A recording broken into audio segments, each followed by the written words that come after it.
สวัสดีครับผมแมนนะครับเบกแมนครับผมวันนี้ก็จะมาพูดคุยในหัวข้อ Best of 2025 แบรนด์เสื้อผ้าแบรนด์รองเท้าที่ผมยกให้เป็นแบรนด์แห่งปี 2025 โดยแบรนด์เสื้อผ้าเนี่ยผมจะมีแยกอีกว่าเป็นแบรนด์ไทยแล้วก็แบรนด์ global เนาะแบรนด์ต่างประเทศหรือแบรนด์ที่เขาแบบดังระดับโลกไปเลยแล้วก็ในส่วนของรองเท้าครับจะมีรองเท้าที่ซื้อมาเองเนาะแล้วก็รองเท้าที่อยากได้ด้วยนะฮะในปี 2025 ที่ผ่านมาครับผมสิ่งที่คนดูจะได้เนี่ยจากคลิปนี้นอกจากจะรู้ว่าผมชอบแบรนด์อะไรบ้างแล้วเนาะก็อาจจะได้แนะนำหรือว่าได้เจอกับแบรนด์ใหม่ๆได้มาแลกเปลี่ยนกันก็คลิปนี้จะค่อนข้างส่วนตัวมากๆเลยเพราะว่าจะเป็นความชอบของผมเองจริงๆนะครับผมชอบแบรนด์ไหนบ้างเชียร์แบรนด์ไหนบ้างไม่ได้มีสปอนเซอร์หรืออะไรใดๆเข้ามามีส่วนในการวัดผลใดๆทั้งสิ้นอันนี้จากความชอบของผมล้วนๆ 100% เลยฮะเรามาเริ่มกันที่แบรนด์เสื้อผ้ากันก่อนดีกว่าเริ่มจากแบรนด์ต่างชาติเนาะแบรนด์ global ก่อนละกันปี 2025 ครับสำหรับผมเนี่ยมีอยู่แบรนด์นึงที่ผมคิดว่าเขายกระดับมาตรฐานของแฟชั่นเนาะขึ้นไปอีกระดับหนึ่งให้คนแบบได้รู้จักอะไรใหม่ๆมากขึ้นนะฮะแบรนด์นั้นก็คือ Acne Studio ครับผมโดย Acne Studio เนี่ยเขาเริ่มมีผลงานที่โดดเด่นและกันของปี 2025 จริงๆอาจจะมาตั้งแต่ปลาย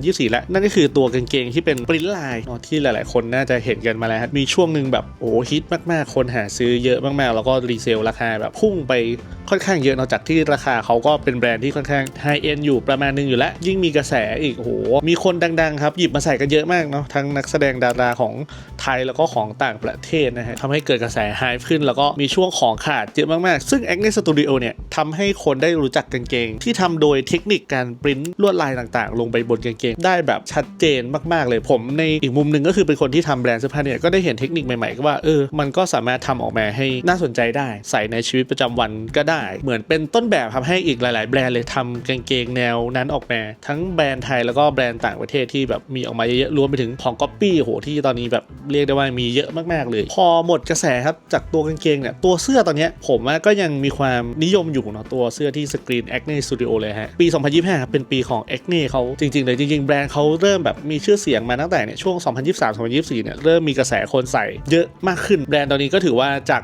แบรนด์ที่แบบค่อนข้างอินดี้นะผมว่า Acne Studio ก่อนนะเนี่ยไม่ได้เป็นแบรนด์ที่แบบแมสขนาดนี้ฮะจนมาปี 2025 แบรนด์ก็ได้พิสูจน์ตัวเองแล้วเขาก็ทำผลงานที่เป็นที่นิยมเนาะมันแมสมากๆอันนี้ปฏิเสธไม่ได้เลยแล้วก็สร้างแบบเทคนิคใหม่ๆแล้วกันเนาะให้คนได้รู้จักกันฮะในการทำเสื้อผ้าปีนี้ผมก็ต้องยกให้ Acne Studio ครับเป็น The Best 2025 สำหรับผมนะฮะอย่างตอนผมไปจีนเนี่ยโห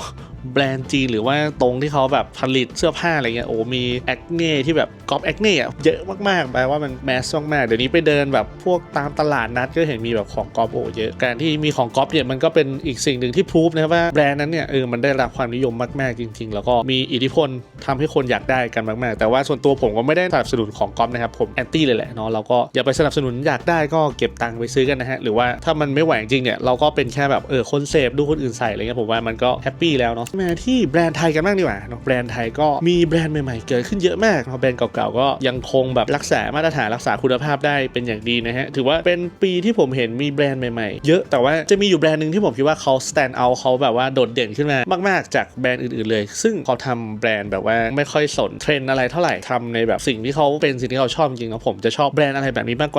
กว่าการที่มีแบรนด์ที่เป็นแนวเดียวกันโผล่ขึ้นมาแบบ10แบรนด์เงี้ยแต่ว่ามันเหมือนกันไปหมดเลยอะไรเงี้ยผมก็จะไม่ค่อยได้ติดตามเท่าไหร่เพราะว่าบางทีมันแยกไม่ออกเหมือนกันนะมันเหมือนกันจนแบบอันนี้สรุปแบรนด์ไหนกันแน่แต่ว่าแบรนด์นี้ชัดเจนมากๆในแนวทางรวมไปถึงเขาเลเวลเซนความเป็นไทยได้ดีมากๆครับนั่นก็คือแบรนด์ local made good ครับผมแบรนด์เนี้ยผมเจอครั้งแรกช่วงประมาณปีที่แล้วผมไปงาน Made by Legacy เนาะเห็นเขามาออกบูธแบบขายแล้วก็ไปยืนดูเห็นเสื้อผ้าทำสีสันน่ารักดีอะไรก็ไป follow IG ไว้ทีนี้มาติดตามใน IG ครับก็เห็นว่าเขาเป็นแบรนด์ที่จริงจังมากๆเขาใช้ผ้านะครับเป็นผ้าแบบผ้าไทยแบบที่ชาวบ้านเขาทอกันเลยเนาะการย้อมสีก็เป็นการย้อมสีแบบธรรมชาติแบบ 100% ทำในไทยทั้งหมดซึ่งแบรนด์แบบนี้ผมยังไม่เคยเห็นแบรนด์ไทยแต่ถ้าเกิดให้นึกถึงแบรนด์ต่างประเทศครับมันจะฟีลแบบ Story FFG เนาะที่เขาเน้นแบบวัตถุดิบแบบท้องถิ่นเหมือนมาในแนวทางใกล้ๆกันซึ่งการเอาผ้าท้องถิ่นผ้าไทยที่ผ่านมาแบรนด์ส่วนใหญ่เขาจะเน้นไปทำแบบเสื้อผ้าเป็นแบบย้อนยุคของไทยสมัยก่อนแต่ว่าเราเข้าเมกูครับเขามานำเสนอในแบบเสื้อผ้าที่มันสามารถแต่งในทุกวันนี้ได้เป็นแฟชั่นในยุคนี้ไม่ได้ว่าแบบต้องเป็นผ้าลายไทยผ้าถุงผ้าไหมที่เราคุ้นเคยลายช้างอะไรอย่างนั้นแต่เขาดึงเอลิเมนต์นั้นเอามาขยายให้มันมีความเป็นสากลขึ้นก็นั่นแหละถ้าให้นึกถึงแบรนด์ต่างประเทศก็จะนึกถึงพวก Story MFG อะไรเงี้ยซึ่งผมก็เคยคิดนะ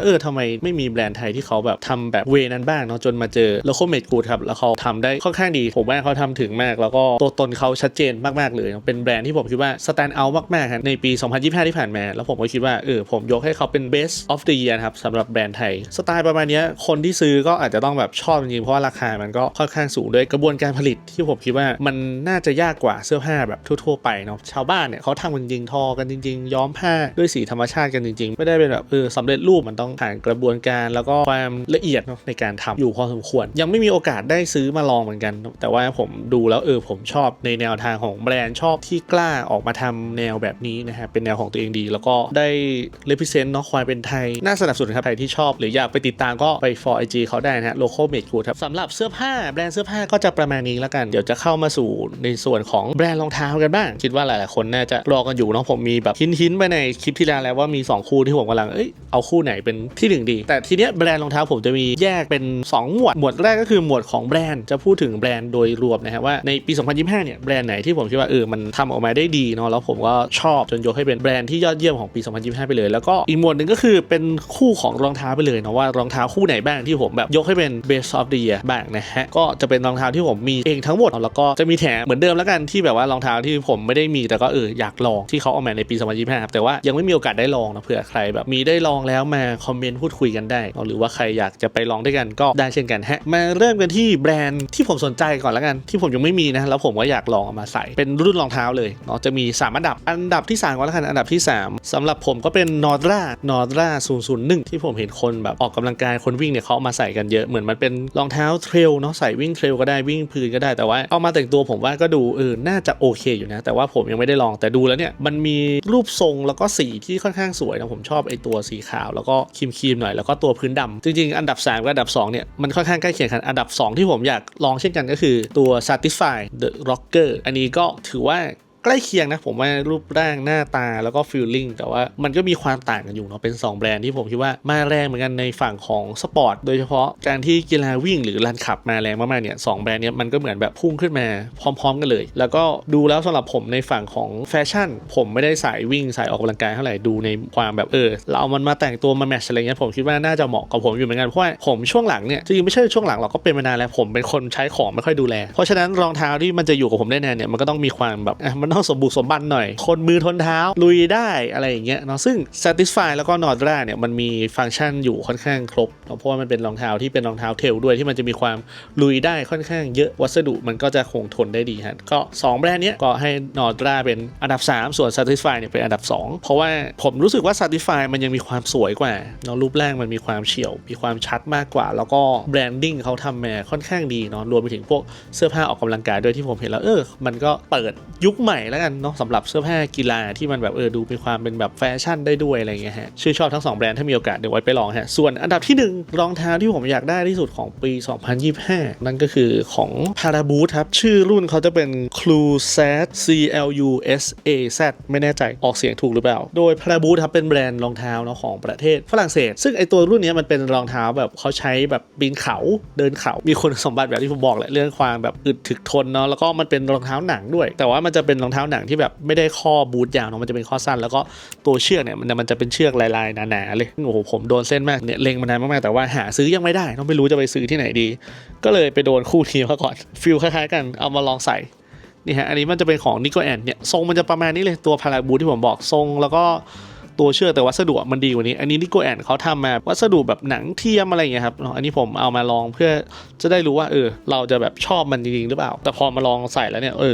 ทรงมันก็แมทช์กับการแต่งตัวของผมได้ค่อนข้างโอเคเลยและคิดว่าเนี่ยถ้ามีโอกาสน่าจะโดนแน่ๆฮะพาราบูทแล้วผมคิดว่าก็เป็นที่นิยมในกลุ่มแบบคนชอบแต่งตัวอยู่ประมาณนึงนะอาจจะยังเป็นกลุ่มเล็กๆอยู่แต่ผมคิดว่าปีหน้าเนี่ยอาจจะมีแฟนเพิ่มขึ้นอย่างที่ผมบอกวิธีสังเกตง่ายคือถ้าเกิดอะไรสไตล์ไหนมันเริ่มดังเริ่มแมสเนี่ยมันจะเริ่มมีแบรนด์อื่นๆทำตามมาเนาะอย่าง Nico Ant เนี่ยเทามาแทบจะแบบเป๊ะเลยเนี่ยมันก็เป็นสแตนดาร์ดที่เข้าใจได้ว่ามันน่าจะเป็นที่นิยมโดยเฉพาะในญี่ปุ่นเนี่ยเพราะว่าผมเห็นคนญี่ปุ่นเนาะอินฟูญี่ปุ่นเขาอ อกมารีวิวถึงคู่นี้กันเยอะเช่นกันเห็นแล้วก็แบบสวยมันเป็นรองเท้าหนังรองเท้าบูทที่เราแบบไม่เคยเห็นการดีไซน์แบบนี้มาก่อนเนาะเราก็จะคุ้นกับพวกแบบดร.มาร์ตินพาลาเดียมหรือแบบทิมเบอร์แลนด์อะไรอย่างเงี้ยฮะซึ่งมันก็จะเป็นทรงแบบคล้ายๆกันเนาะอันนี้มันก็เป็นอีกรูปแบบนึงออกมาเนาะใหม่ๆแล้วมันก็มันสวยมันลงตัวเป็นคู่ที่ผมอยากได้ที่สุดแล้วกันของปี2025ครับคิดว่าน่าจะได้ไปต่อฮะในปี2026เนาะแล้วก็รวมไปถึงนอร์ด้าแล้วก็ Satisfy ด้วยนะฮะต่อมาพูดถึงแบรนด์ก่อนแล้วกันแบรนด์รองเท้าอันนี้พูดถึงเป็นแบรนด์รวมทั้งหมดเลยนะฮะว่าแบรนด์ไหนที่ผมคิดว่าเป็น the best of 2025 สำหรับผมเนี่ยผมต้องขอยกให้ Salomon เลยผมคิดว่า Salomon ปี2025ที่ผ่านมาเนี่ยเขามีคอลแลบที่แบบโหทำออกมาสวยหลายๆคู่หลายๆรุ่นมากๆเนาะไล่เรียงมาตั้งแต่คอลแลบเจ้าที่ผมมีมาคู่หนึ่งเรามีคอลแลบโบเดก้าช่วงปลายปีมีกับคาฮาร์ดแล้วก็มีคอลแลบกับ Atmosมีโหที่แบบเขาเลือกสีมาได้สวยแทบจะทุกคอลแลบเลยผมพูดตรงว่าถ้ามีตังเหลือเนี่ยจะซื้อเก็บให้หมด แต่ถ้าให้เลือกมาคู่เดียวเนี่ยผมก็จัดมาแล้วเนาะที่ได้ดูในคลิปฮอลไปก็คือคู่จาวนะฮะซึ่งปี2025ผมว่ามันเป็นปีของซาโลมอนที่จังหวะมันแบบทำให้แบรนด์มันอยู่ในช่วงพีคพอดีแบบเป๊ะๆมากเลยคือซาโลมอนก่อนเนี่ยครับก็เริ่มทำตลาดออกมาสู่แฟชั่นได้สักแบบ3-4-5 ปีได้แล้วแต่พอกระแสของเทรนด์ช่วงปีที่แล้วครับการวิ่งหรือการแบบเทรลการเดินป่าอะไรเงี้ยมันเริ่มบูมขึ้นมาก็ทำให้ซาโลมอนเนี่ยยิ่งได้รับอันนี้ส่งที่เป็นบวกเข้าไปใหญ่แล้วเขาก็ทำโปรดักต์ออกมาได้แบบสวยอะคอลแลบแบบเดือดทั้งนั้นเลยคอลแลบมาแต่ละรุ่นแล้วผมดูแล้วแบบชอบมากที่สุดอย่างแบรนด์อื่นๆผมคิดว่าปีนี้จะยังค่อนข้างเงียบมากๆเลยเนาะยังไม่ค่อยมีอะไรที่มันแบบปือหวาเท่าไหร่หรือผมเห็นแล้วผมจะแบบชอบมันอะไรเงี้ยอาจจะชอบบ้างแบบแค่แบรนด์ละรุ่นอะไรอย่างงี้เนาะแต่ว่าของซาโลมอนเนี่ยโอ้โหผมชอบหลายรุ่นมากๆโดยเฉพาะตัวที่คอลแลบกับ MM6 โอ้โหอันนั้นก็ถือว่าเดือดเช่นกันทำออกมาสวยแล้วก็ดีเทลอะไรเงี้ยเขาทำมาค่อนข้างดีเลยทั้งการแบบทำพื้นให้มันเป็นพื้นเรียบไปเลยเนาะเหมาะสำหรับเดินถนนไปเลยทำให้มันเป็นไลฟ์สไตล์ไปเลยผมก็ชอบไอเดียตรงนี้เหมือนกันเนาะเพราะว่าแต่เดิมเนี่ยมันเป็นรองเท้าเทรลคนก็เอามาแต่งแฟชั่นกันแบรนด์รองเท้าแห่งปี2025ครับขอยกให้ซาโลมอนครับผมต่อมาที่รางวัลสุดท้ายท็อป3ที่ผมชอบที่สุดฮะรองเท้าของปี2025อันดับ3อันนี้ผมคิดว่าหลายๆคนน่าจะเกินคาดแน่ๆนั่นก็คือนี่ฮะเป็นคีนกรามิชี่ครับผมนิวพอร์ตเลโทฮะเป็นรองเท้าแตะแบบละส้นเนาะแต่มันก็มีความลุยแบบที่ผมชอบเลยแล้วก็เป็นคอลแลบที่ผมเคยชอบของปีก่อนหน้านี้เหมือนกันเนาะที่เขาทำตัว Jasper Seal ออกมาของคีนกรามิชี่ครับอันนี้เขามาทำเป็นนิวพอร์ตเลโทแล้วก็เป็นผ้าใยกระโชงด้วยซึ่งที่คู่นี้ได้อันดับ3เพราะว่าเป็นคู่ที่ผมใส่เยอะที่สุดเลยในปี2025รองเท้าคู่นี้เวลาจะไปแบบอะไรที่มันง่ายๆไปแบบเดินตลาดซื้อของเซเว่นหรือเดินห้างใกล้ๆแถวบ้านอะไรเงี้ยผมจะไปกับคู่นี้ตลอดเลยเนาะแล้วก็ใส่กางเกงขาสั้นแล้วก็ถุงเท้ามันแมทช์ได้ง่ายมากๆใส่กับถุงเท้าขาวถ้าไม่ได้ออกไปห้างหรือไปงานที่ไหนผมก็จะใส่อยู่คู่เดียวนี่แหละเป็นแบบ daily use แล้วมันทนมากๆนะใส่มาเนี่ยพื้นยังไม่มีสึกเลยด้วยความมันเป็นรองเท้าแบบใส่เดินป่าอะไรเงี้ยมันก็จะมีความสมบุกสมบันประมาณนึงฮะเรื่องไซส์อันนี้ผมเคยมีรีวิวในคลิปฮอลสักคลิปหนึ่งไปแล้วเนาะก็เดี๋ยวย้ำอีกทีแล้วกันผมใส่เป็น9 US นะครับปกติผมใส่รองเท้า8ถึง 8.5 แต่คู่นี้ผมใส่เป็น9เนาะมันจะมีพื้นที่เหลือหน่อยๆเวลาแบบใส่ถอยเข้าถอยออกอะไรเงี้ยมันจะสะดวกดีไซน์ผมว่ามันลงตัวดีมันเรียบไม่ได้มีอะไรเยอะแต่ว่ามันใช้งานได้จริงครับใส่ได้ทุกวันใช้งานเยอะที่สุดเลยจนแบบหันไปมองรองเท้าที่อยู่ในบ้านแล้วก็เราจะมีรองเท้าเยอะขนาดนี้ไปทำไมกันนะในเมื่อเราใส่อยู่คู่เดียวเป็นคู่ที่แบบได้ใช้บ่อยคู่ใช้งานจริงก็เลยเอามาเป็นอันดับ3ครับผมส่วนอันดับที่2ก็ต้องยกให้คู่นี้นี่ฮะแบรนด์รองเท้าแห่งปีของผมเลยซาโลมอนเนาะอันนี้เป็นคอลแลบเจ้าใครที่ดูคลิปฮอลไปแล้วก็น่าจะจำกันได้เนาะเหตุผลที่ยกให้คู่นี้เพราะว่ามันเป็นจาวที่แตกต่างจากจาวที่เคยทำแล้วกันเขากล้าเอาสีเนี่ยสีน้ำเงินกับสีเหลืองเนี่ยมาเล่นปกติเขาจะทำสีเรียบๆสีขาวสีดำสีโทนอะไรอย่างนั้นไปเนาะแต่ว่าคู่นี้เขาแม่แบบเขากล้าเล่นสีแบบจี๊ดๆเลยแล้วก็มันทำออกมาได้ลงตัวครับสวยมากๆครับซาโลมอนจาวเนาะก็เป็นคอลแลบเช่นกันแล้วก็ที่1ผมว่าทุกคนถ้าจะเดากันได้ไม่ยากเนาะใครที่ดูคลิปที่แล้วมาเพราะว่าผมยกให้เป็นแคนดิเดตรองเท้าแห่งปีนั่นก็คือนี่เลยฮะอันดับ1เวฟไรเดอร์10เนาะที่เขาคอลแลบกับ Sabotage ครับผมอันนี้คืออันดับ1ของผมเลยชอบมากๆดีไซน์แบบฉีกจากความเป็นรองเท้ามิซูโน่มากๆเลยแล้วก็สวยครับลงตัวใส่สบายเรียกได้ว่าครบทุกฟังก์ชันเนาะสวยมันเหมือนเป็นงานศิลปะชิ้นหนึ่งเลยประมาณนี้ฮะเนาะใครที่ชอบคู่ไหนไม่ชอบคู่ไหนก็มาคอมเมนต์กันได้เนาะใครที่แบบคิดตรงกันหรือว่ามีรองเท้าเสื้อผ้ารุ่นอื่นๆที่แบบผมยังไม่ได้พูดถึงแล้วแบบคุณชอบมากๆเนี่ยมาคอมเมนต์ป้ายยาแนะนำกันได้นะเผื่อผมจะได้แบบไปติดตามเนาะอย่างปีที่แล้วก็มีไปตามอยู่หลายแบรนด์เหมือนกันนะฮะแล้วก็จะมี ที่ผมเปิด IG เนาะทำเป็นแบบว่า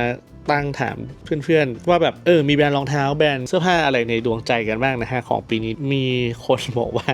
Beckman Studio 2 คนนะฮะอันนี้เป็นเพื่อนเนาะแล้วก็รุ่นน้องมีเกมฮะ Beckman Studio ทุกรุ่นแล้วก็พรีแพนแต่ช่วยทำกางเกง L 26 ถึง 28 ทีรวมไม่ไหวตอนนี้ ได้เลยฮะเดี๋ยวคิดว่าปีนี้อาจจะมีทำไซส์เล็กอันนี้เดี๋ยวผมต้องไปขอทำกันแม่อีกทีนะฮะคิดว่าปีหน้าไม่ใช่ปีหน้าสิปีนี้ละ2026เนาะน่าจะมีทำไซส์เล็กมาเพิ่มนะฮะเวลาออกคอลเลคชันใหม่ต่อมาครับคุณ I can explain what I feel ช่วงครึ่งปีหลังมาชอบแบรนด์จีน Six Crayon มีความรู้สึกว่าต้องมีของดีออกมาปล่อยอีกรัวๆโอ้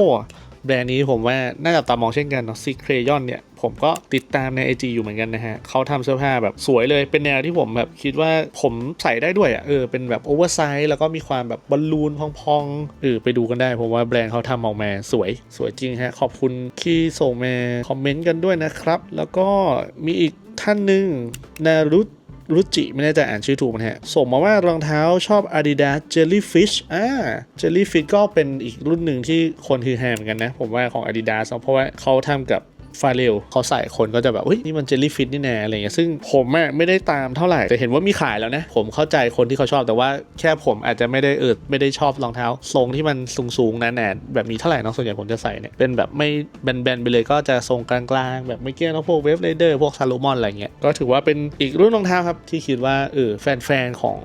ฟาเรลหรือ Adidas เนี่ยน่าจะชอบก็มีประมาณนี้ครับเนาะคอมเมนต์จากทางบ้าน ใช้คำแบบโบราณเหมือนแบบรายการทีวีสมัยก่อนใครที่มีแบรนด์ในดวงใจเนาะ2025ก็มาคอมเมนต์กันได้ฮะแล้วก็ถือโอกาสนี้ครับสวัสดีปีใหม่ทุกคนด้วยฮะน้องผู้ชมที่ติดตามกันมาโดยตลอดเนาะฝากมาคอมเมนต์พูดคุยกดไลค์แสดงตัวตนกันหน่อยว่าเรายังอยู่เรายังติดตามกันดูกันอยู่นะก็ขอให้ทุกคนครับมีความสุขนะครับสมหวังเนาะในปี2026นี้ขอให้เป็นปีที่ดีของทุกคนครับคิดอะไรตั้งใจทำก็ให้สำเร็จแล้วก็ขอให้ทุกคนสุขภาพแข็งแรงด้วยครับผมยังไงวันนี้ก็ขอตัวลาไปก่อนครับยังไงปีนี้เดี๋ยวมีคอนเทนต์มาให้เจอกันอีกแน่นอนแล้วก็ตั้งใจว่าจะทำคอนเทนต์ที่เป็นคลิปสั้นมากขึ้นเนาะเพราะว่าตัวคลิปยาวเนี่ยมันมากขึ้นกว่านี้ไม่ได้แล้ว ด้วยเวลาการทำงานแล้วก็เวลาในการทำคลิปเนี่ยมันค่อนข้างฟิกจะมีกี่วันความถี่แค่ไหนเนี่ยเดี๋ยวขอลองดูก่อนเพราะว่าคิดว่ามันยังมีเรื่องราวที่แบบบางทีเป็นคลิปยาวอย่างเงี้ยผมอัปเดตไม่ทันเรื่องมันอาจจะแบบเอาไปแล้วอย่างเนี้ย2025อย่างเงี้ย The Best of ผมมาปล่อยช่วงต้นปี2026ก็เหมือนจะเลทไปนิดนึงเนาะแต่ว่าช่วงปลายปีผมก็มีแบบนู่นนี่นั่นค่อนข้างเยอะก็เลยทำให้เพิ่งได้มาปล่อยฮะก็ขออภัยคนที่รอไว้ด้วยนะครับเดี๋ยวเจอกันครับผมปี2026ขอให้เป็นปีที่ดีของทุกคนครับขอบคุณที่ติดตามใครยังไม่ติดตามก็ฝากด้วยนะฮะวันนี้ก็ขอตัวลาทุกคนไปก่อนครับสวัสดีครับ